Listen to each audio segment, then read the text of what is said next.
ಬಂಧುಗಳೇ, ಉಗ್ರಪ್ಪನವರು ಬಳ್ಳಾರಿನಲ್ಲಿ ಮತ್ತೊಮ್ಮೆ ಹೇಳಿದ್ದಾರೆ, ಕುರುಬ ಸಮುದಾಯ ಎಸ್ಟಿ ಮೀಸಲಾತಿ ಪಟ್ಟಿ ಒಳಗಡೆ ಬರೋದಕ್ಕೆ ನಮ್ದೇ ತಕರಾರಿಲ್ಲ, ಮೀಸಲಾತಿ ಪ್ರಮಾಣವನ್ನೇ ಹೆಚ್ಚಿಗೆ ಮಾಡ್ಕೊಂಡು ಬನ್ನಿ ಅಂತ ಹೇಳಿದ್ದಾರೆ. 1976ರ ಒಂದು ಪತ್ರ ಅವತ್ತಿನ ಲೋಕಸಭೆಯಲ್ಲಿ ಕುರುಬರ ಅಖಂಡ ಕರ್ನಾಟಕದ ಕುರುಬರಿಗೆ ಎಸ್ಟಿ ಮೀಸಲಾತಿ ಬಗ್ಗೆ ಲೋಕಸಭೆಯಲ್ಲಿ ಚರ್ಚೆ ಆಗುತ್ತೆ. ಸಿದ್ದಯ್ಯ ಎಂಬುವರು, ಚಾಮರಾಜನಗರದ ಸಂಸದರಾಗಿರುವಂತಹ ಸಿದ್ದಯ್ಯನವರು ಅದಕ್ಕೆ ಆಕ್ಷೇಪ ವ್ಯಕ್ತಪಡಿಸ್ತಾರೆ. ಅಲ್ಲಿ ಲೋಕಸಭೆಯಲ್ಲಿ ಮಂಡನೆ ಆಗಿರುತ್ತೆ. ಅವತ್ತು ಯಾರೂ ಸಹ ನಮ್ಮ ಸಮುದಾಯದ ಸಂಸದರಾಗ್ಲಿ, ನಮ್ಮ ಸಮುದಾಯದ ಅವತ್ತಿನ ನಾಯಕರಾಗ್ಲಿ ಅದನ್ನ ಪ್ರಸ್ತಾಪ ಮಾಡಿದಾಗ, ವಿರೋಧ ಮಾಡಿದಾಗ ಸಂಸದರನ್ನ ಇಟ್ಕೊಂಡು ಏನಾದ್ರೂ ಒಂದು ವಿಚಾರವನ್ನ ಅವರಿಗೆ ಹೇಳಿ ಅವತ್ತು ಸೇರಿಸಬೇಕಾಗಿತ್ತು. ಅಂದ್ರೆ 1976ರಲ್ಲಿ ಲೋಕಸಭೆಯಲ್ಲಿ ಮಂಡನೆ ಆಗಿತ್ತು. ಅಷ್ಟು ಕುರುಬರಿಗೆ ಎಸ್ಟಿ ಮೀಸಲಾತಿ ಸಿಗ್ತಾ ಇತ್ತು. ನೋಡಿ, ನಾವು ನಿಮ್ಮ ಕನಕ ಟಿವಿನಲ್ಲಿ ಪದೇ ಪದೇ ಯಾಕೆ ಈ ವಿಚಾರವನ್ನ ಹೇಳ್ತಾ ಇದ್ದೀವಿ ಅಂತಂದ್ರೆ, ವಿಷಯಗಳನ್ನ ತಿಳ್ಕೊಳ್ಳಿ, ಮಾಹಿತಿಗಳನ್ನ ತಿಳ್ಕೊಳ್ಳಿ. ನಾವು ಹೇಳ್ತಾ ಇರ್ತೀವಲ್ಲ 86, 91, 86, 91 ಅಂತ. 76ರಲ್ಲೂ ಸಹ ಲೋಕಸಭೆಯಲ್ಲಿ ಮಂಡನೆ ಆಗಿತ್ತು. ಇದು ನಮ್ಮ ಕುರುಬರ ದೌರ್ಭಾಗ್ಯವೋ ದುರಂತವೋ ಗೊತ್ತಿಲ್ಲ. 76ರಿಂದನೂ ಸಹ ಅವತ್ತು ನಮಗೆ ಅವಕಾಶ ಇತ್ತು. ಆ ಅವಕಾಶವನ್ನ ನಾವೇ ಕಳ್ಕೊಂಡ್ವಿ. ಇವತ್ತು ಮಾತಾಡ್ತಾರೆ, ವೇದಿಕೆಗಳ ಮೇಲೆ ಮುಕ್ಕಳಪ್ಪನವ್ರು ಮಾತಾಡ್ತಾರೆ, ವೀರಾವೇಶದಿಂದ ಮಾತನಾಡ್ತಾರೆ. 76ರಲ್ಲಿ ಆಗಿದ್ದು ಗೊತ್ತಿಲ್ವಾ ಅವರಿಗೆ? 86ರಲ್ಲಿ ಆಗಿದ್ದು ಗೊತ್ತಿಲ್ವಾ ಅವರಿಗೆ? 91ರಲ್ಲಿ ಆಗಿದ್ದು ಗೊತ್ತಿಲ್ವಾ ಅವರಿಗೆ? ಅವತ್ತೆಲ್ಲ ಸೈಲೆಂಟ್ ಆಗಿದ್ರು. ಇವತ್ತು 2020 ಅಕ್ಟೋಬರ್ನಲ್ಲಿ ದಿಢೀರಂತ ಬಂದು ಆಂತರಿಕವಾಗಿ ನಡೀತಾ ಇದ್ದಂತಹ ಹೋರಾಟವನ್ನ ಬಹಿರಂಗಗೊಳಿಸಿ 4 ತಿಂಗಳ ಕಾಲ ರಾಜ್ಯಾದ್ಯಂತ ಹಣದ ಖರ್ಚು ಮಾಡಿಸಿ, ಸಮಾವೇಶಗಳನ್ನ ಮಾಡಿಸಿ, ಹಣದ ಹೊಳೆಯನ್ನ ಅರಸಿ ಸೈಲೆಂಟ್ ಆಗೋದ್ರು. ಉಗ್ರಪ್ಪನವರು ವಾಲ್ಮೀಕಿ ಜಯಂತಿ ದಿವಸ ಮಾತನಾಡಿದ್ದನ್ನ ಬೂಸ್ಟರ್ ಆಗಿ ತೆಗೆದುಕೊಂಡು ಮತ್ತೊಮ್ಮೆ ಮಾತನಾಡ್ಲಿಕ್ಕೆ ಪ್ರಾರಂಭ ಮಾಡಿದ್ರು. ಪ್ರೆಸ್ ಮೀಟ್ ಮಾಡಿದ್ರು, ಸಭೆ ಮಾಡಿದ್ರು, ಎಲ್ಲವನ್ನೂ ಮಾಡಿದ್ರು. ಇದನ್ನೇ ಹೇಳ್ತಾ ಇರುವಂತದ್ದು. ನಮ್ಮ ಕುರುಬರ ಪ್ರಾಬ್ಲಮ್ ಏನಪ್ಪಾ ಅಂತಂದ್ರೆ ಮಾಹಿತಿಗಳು ಗೊತ್ತಿಲ್ಲ. ಇದನ್ನೇ ಹೇಳಿರುವಂತದ್ದು. ಈಗ ನಾವು ಹೇಳ್ತಾ ಇರೋದೇನಂದ್ರೆ 2014ರಲ್ಲಿ ಕಾಗಿನೆಲೆ ಮಠದಲ್ಲಿ ಚಿಂತನ ಮಂಥನಗಳು ನಡೆಯುತ್ತೆ. ಬಹಳಷ್ಟು ಜನಕ್ಕೆ ಗೊತ್ತಿಲ್ಲ. ಬಂಡಪ್ಪ ಕಾಶಂಪುರ್ ಅವರು ಇರ್ತಾರೆ. ಆ ಸಭೆಗಳಿಗೆ ಈಶ್ವರಪ್ಪನವರು ಬಂದೋಗಿರ್ತಾರೆ, ವಿಶ್ವನಾಥ್ ಅವರು ಬಂದೋಗಿರ್ತಾರೆ, ವಿಜಯಶಂಕರ್ ಅವರು ಬಂದೋಗಿರ್ತಾರೆ. ಬಹಳಷ್ಟು ಚಿಂತನ ಮಂಥನಗಳ ಆದ ನಂತರ ಕಾಗಿನೆಲೆ ಮಠದಲ್ಲಿ ಹಾಲುಮತ ಮಹಾಸಭಾ ರುದ್ರಣ್ಣ ಗುರುಗುಳಿಯವರು ಮತ್ತು ತಂಡದೊಂದಿಗೆ ಈ ಎಸ್ಟಿ ಮೀಸಲಾತಿಯಿಂದ ಸಮಾಜಕ್ಕೆ ಮುಕ್ತಿ ಸಿಗಬೇಕು, ಅಟ್ರಾಸಿಟಿ ದೌರ್ಜನ್ಯದಿಂದ ಮುಕ್ತಗೊಳಿಸ್ಬೇಕು ಅಂತ ಹೇಳ್ಬಿಟ್ಟು ಏನೇನ್ ಆಗಿತ್ತು ಅಂತೇಳಿ ದಾಖಲೆಗಳನ್ನ ಸಂಗ್ರಹಣ ಮಾಡಿ ಅಂತೇಳಿ ಜಗದ್ಗುರುಗಳ ಜೊತೆ ಕುತ್ಕೊಂಡು ಚರ್ಚೆ ಆಗತ್ತೆ. ಆ ಜವಾಬ್ದಾರಿಯನ್ನ ಹಾಲುಮತ ಮಹಾಸಭಾದ ರುದ್ರಣ್ಣ ಅವರಿಗೆ ಮತ್ತು ತಂಡಕ್ಕೆ ಕೊಡ್ತಾರೆ.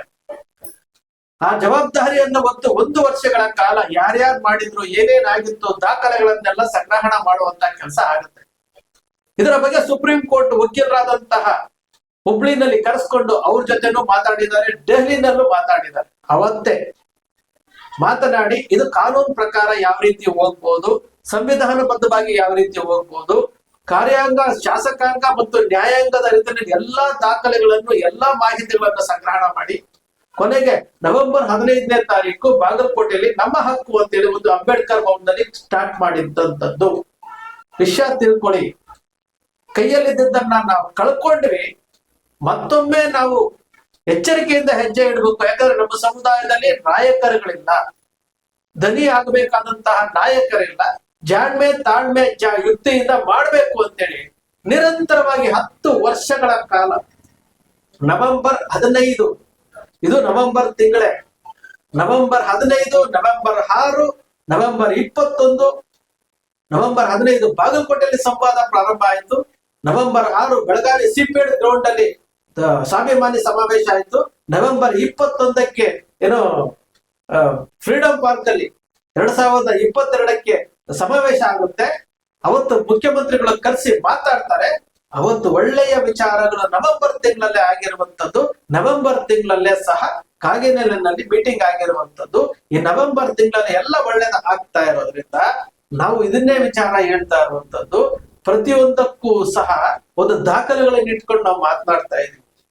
ಸಮುದಾಯದ ಮೇಲೆ ನಡೀತಾ ಇರುವಂತಹ ಅಟ್ರಾಸಿಟಿ ದೌರ್ಜನ್ಯಗಳು, ನಿರಂತರವಾಗಿರುವಂತಹ ಅಟ್ರಾಸಿಟಿ ದೌರ್ಜನ್ಯಗಳ ಬಗ್ಗೆನೂ ಸಹ 2017ರಲ್ಲಿ ಮಾತುಕತೆ ಆಗುತ್ತೆ. 2017ರಲ್ಲಿ ಮಾತುಕತೆ ಆಗುತ್ತೆ. ಮುಖ್ಯಮಂತ್ರಿಗಳಿಗೆ ಸ್ವತಃ ಹೇಳ್ತಾರೆ, ಮುಖ್ಯಮಂತ್ರಿಗಳು ಸಹ ಅದಕ್ಕೆ ಸಹಮತ ಮಾಡ್ತಾರೆ. ಕಾಂತರಾಜ್ ಅವರಿಗೆ ಒಂದು ಮನವಿಯನ್ನ ಕೊಟ್ಟು ಅದನ್ನ ಕುರುಬರನ್ನ ಅಟ್ರಾಸಿಟಿ ವ್ಯಾಪ್ತಿಗೆ ತರಕಾಗುತ್ತಾ ನೋಡಿ ಅಂತಾರೆ. ಅವ್ರು ವರದಿ ಸರಿ ಮಾಡಿದೀವಿ, ನಾವು ಸರ್ಕಾರಕ್ಕೆ ಕೊಟ್ಟಿದ್ದೀವಿ ಅಂತ ಹೇಳ್ತಾರೆ. ಅದು ಕ್ಯಾಬಿನೆಟ್ ಬರೋದೇ ಇಲ್ಲ. ಈಗಲೂ ಸಹ ಕರ್ನಾಟಕದಲ್ಲಿ ಉತ್ತರ ಕರ್ನಾಟಕ ಭಾಗದ 16 ಜಿಲ್ಲೆಗಳಲ್ಲಿ ಕುರುಬರ ಮೇಲೆ ಅಟ್ರಾಸಿಟಿ ಎಷ್ಟೆಷ್ಟಾಗಿದೆ ಅಂತೇಳಿ ಮಾಹಿತಿಗಳನ್ನ ಕಲೆ ಹಾಕೋದಕ್ಕೆ ಜಗದ್ಗುರುಗಳು ರುದ್ರಣ್ಣ ಅವರ ಮಾರ್ಗದರ್ಶನದಲ್ಲಿ ನಾವು RTI ಹಾಕಿದ್ದೀವಿ. ನಿಜಕ್ಕೂ ಆತಂಕಕಾರಿ ಬೆಳವಣಿಗೆ. ಕುರುಬರ ಮೇಲೆ ನಿರಂತರವಾಗಿ ಅಟ್ರಾಸಿಟಿ ಯಾಕೆ ಆಗ್ತಾ ಇದೆ, ಯಾರು ಆಗ್ತಾ ಇದ್ದಾರೆ ಅನ್ನೋ ದಾಖಲೆಗಳನ್ನ ಸಂಗ್ರಹಣ ಮಾಡಿದ್ದೀವಿ. ಇದು ಮಠ ಮಾಡ್ತಾ ಇರುವಂತದ್ದು, ಇದು ಹಾಲುಮತ ಮಹಾಸಭಾ ಮಾಡ್ತಾ ಇರುವಂತದ್ದು.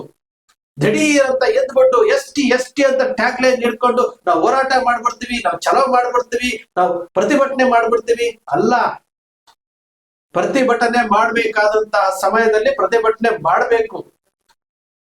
ನಾವು ಸಮಾಜದ ದಾರಿ ತಪ್ಪಿಸುವಂತ ಕೆಲಸ ಆಗ್ಬಾರ್ದು. ನಾವು 76ರಲ್ಲಿ ನಮ್ಮಿಂದ ಕಳ್ಕೊಂಡಿದ್ವಿ, 86ರಲ್ಲಿ ನಮ್ಮಿಂದ ಕಳ್ಕೊಂಡಿದ್ವಿ, 91ರಲ್ಲಿ ನಮ್ಮಿಂದ ಕಳ್ಕೊಂಡಿದ್ವಿ. 20ರಿಂದ 21 4 ತಿಂಗಳ ಕಾಲ ಗೊಂದಲಗಳನ್ನ ಮೂಡಿಸಿ ಬೇರೆಯವರು ಮಲಗಿದ್ದವ್ರನ್ನ ಎಬ್ಬಿಸಿದೀವಿ. ಗುಪ್ತಗಾಮಿನಿಯಾಗಿ ಆಗ್ತಾ ಇದ್ದಂಥದ್ದನ್ನ ನಮ್ಮವರಿಂದಲೇ ಈ ರೀತಿ ಪಬ್ಲಿಕ್ ಆಯ್ತು. ಇವತ್ತಿಗೂ ಸಹ ಅದೇ ಆಗ್ತಾ ಇರುವಂತದ್ದು. ಉಗ್ರಪ್ಪ ಮಾತನಾಡಿದ ಮೇಲೆ ದಿಢೀರ್ ಅಂತ ಏನೋ ಪ್ರಚಾರಕ್ಕೆ ಬಂದು ನಾವೇನೋ ಮಾಡ್ತೇವೆ ಅಂತ ಹೋಗ್ತಾ ಇದ್ರಿ. ಇದು ಕುರುಬರ ಜೀವ ಮತ್ತು ಜೀವನದ ಮತ್ತು ಭವಿಷ್ಯದ ಪ್ರಶ್ನೆ. ಯಾರೂ ಬರೋದಿಲ್ಲ. ನೀವು ಕಳ್ಕೊಂಡ್ರೆ, ಈ ಬಾರಿ ಕಳ್ಕೊಂಡ್ರೆ ಯಾರು ಮುಂದೆ ಬರೋದಿಲ್ಲ. ಅರ್ಥ ಮಾಡ್ಕೊಳ್ಬೇಕಾಗುತ್ತೆ. ಇವೆಲ್ಲವೂ ಸಹ ದಾಖಲೆಗಳು, ಹೊರಗಡೆ ದಾಖಲೆಗಳು ಇಟ್ಕೊಂಡು ನಾವು ಮಾತನಾಡ್ತಾ ಇರುವಂತದ್ದು. ತಾಳ್ಮೆಯಿಂದ, ಜಾಣ್ಮೆಯಿಂದ, ಯುಕ್ತಿಯಿಂದ, ತಂತ್ರಗಳಿಂದ ನಾವು ಕಾರ್ಯ ಸಾಧು ಮಾಡ್ಕೊಳ್ಬೇಕಾಗುತ್ತೆ. ತಾಳ್ಮೆ ಇರಲಿ. ಇದು ನಾವು ನಿಮ್ಮ ಹತ್ರ ಮನವಿ ಮಾಡ್ಕೊಳ್ತಾ ಇರುವಂತದ್ದು. ಯಾರೋ ಮಾತಾಡ್ತಾರೆ, ವಾಟ್ಸಾಪ್ ಅಲ್ಲಿ ಫೇಸ್ಬುಕ್ ಅಲ್ಲಿ ಬರೆದು ಬಿಡ್ತಾರೆ, ನಾವು ಚಲೋ ಮಾಡ್ಬಿಡ್ತೀವಿ. ಚಲೋ ಮಾಡ್ತೀರಿ. 76ರಲ್ಲಿ ಯಾಕೆ ಮಾಡ್ಲಿಲ್ಲ, 86ರಲ್ಲಿ ಯಾಕೆ ಮಾಡ್ಲಿಲ್ಲ, 91ರಲ್ಲಿ ಯಾಕೆ ಮಾಡ್ಲಿಲ್ಲ? ನಮ್ಮ ಸಮುದಾಯದ ಮುಖಂಡರಿದ್ದಾರೆ, ರಾಜಕೀಯ ನಾಯಕರಿದ್ದಾರೆ, ಏನೋ ಮಾಡ್ತಾರೆ ಅಂತ ನಾವು ತಿಳ್ಕೊಂಡಿದ್ವಲ್ಲ. ಏನಾಯ್ತು? ಈಗ ಎಲ್ಲ ಅವಕಾಶಗಳು ಆಗೋಗಿದೆ. ಇವತ್ತು ನಿವೃತ್ತಿ ಅಂಚಿನಲ್ಲಿರೋರು ಮಾತನಾಡ್ತಾ ಇದ್ದಾರೆ. ಅವತ್ತು ಯುವಕರಾಗಿದ್ರು. ಅವತ್ತು ಯುವಕರು ನಮ್ಮಲ್ಲಿ ಎಷ್ಟೋ ಜನ ವಕೀಲರುಗಳಿದ್ರು. ಎಲ್ಲವೂ ಕಳ್ಕೊಂಡಿದೀವಿ. ಈಗಲೂ ಸಹ ನಾವು ಕಳ್ಕೊಂಡ್ರೆ ಮತ್ತೊಮ್ಮೆ ಸಿಗೋದಿಲ್ಲ. ಶಾಂತವಾಗಿ, ತಾಳ್ಮೆಯಿಂದ, ಯುಕ್ತಿಯಿಂದ ಮಾಡ್ಲಿಕ್ಕೆ ಹೊರಟಿದ್ದಾರೆ. ಬೆಂಬಲ ಕೊಡಿ, ಸಹಕಾರ ಕೊಡಿ. ದಾರಿ ತಪ್ಪಿಸುವಂತಹ ಕೆಲಸ ಮಾಡಿ. ಇಲ್ಲಿ ಪ್ರತಿಷ್ಠೆ ಮುಖ್ಯ ಅಲ್ಲ, ಸಮುದಾಯದ ಭವಿಷ್ಯ ಮುಖ್ಯ. ಬಂಧುಗಳೇ, ಶ್ರೀ ಕನಕ ಟಿವಿ ಸೃಷ್ಟಿ ಮಾಡೋದಿಲ್ಲ, ಕಲ್ಪನೆ ಮಾಡೋದಿಲ್ಲ, ವಾಸ್ತವದ ವಿಚಾರವನ್ನ ವಿಶ್ಲೇಷಣೆ ಮಾಡುತ್ತೆ. ಕನಕ ಟಿವಿಯ ವಿಶ್ಲೇಷಣೆ ನಿಮ್ಗೆ ಇಷ್ಟ ಆಯ್ತು ಅಂದ್ರೆ ಸಬ್ಸ್ಕ್ರೈಬ್ ಆಗ್ಲಿಲ್ಲ ಅಂದ್ರೆ ಸಬ್ಸ್ಕ್ರೈಬ್ ಮಾಡ್ಕೊಳ್ಳಿ. ಪಕ್ಕದಲ್ಲಿ ಕಾಣುವಂತ ಬೆಲ್ ಐಕಾನ್ ಪ್ರೆಸ್ ಮಾಡಿ, ಶೇರ್ ಮಾಡಿ, ಪ್ರೋತ್ಸಾಹ ನೀಡಿ.